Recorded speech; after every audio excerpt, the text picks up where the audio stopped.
Article 4.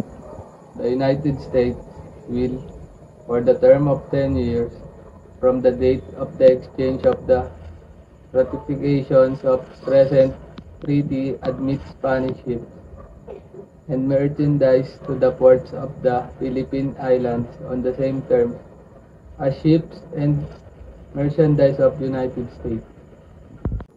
Article 5. The United States will, upon the signatures of present treaty, send back to Spain, at its own cost, the Spanish soldiers taken as prisoners of war on the capture of Manila by the American forces. The arms of soldiers in question shall be restored to them.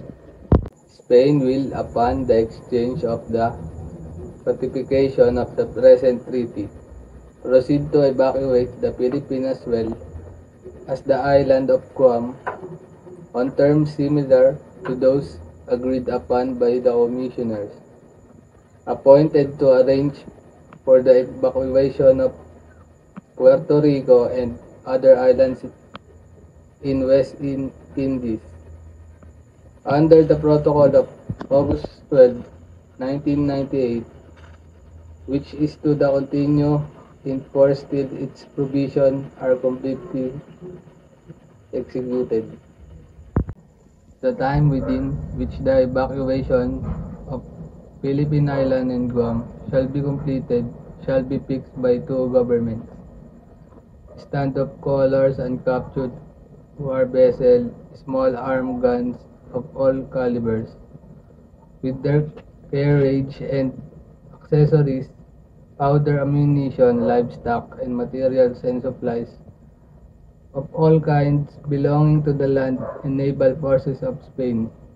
In the Philippines and Guam remain the property of field artillery in the fortification and coast defense shall remain in their emplacement for the terms of 6 months, to be reckoned from the exchange of ratification of the safety, and the United States may in the meantime purchase such materials from Spain is a satisfactory agreement between the two governments on the subject shall be reached.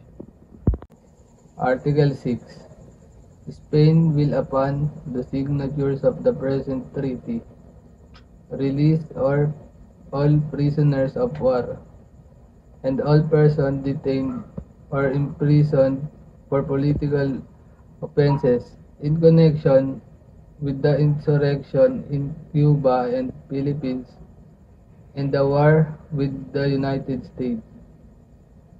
Reciprocally, the United States will release all persons made prisoners of war by the American forces and will undertake to obtain the release of all Spanish prisoners in the hands of the insurgents in Cuba and the Philippines.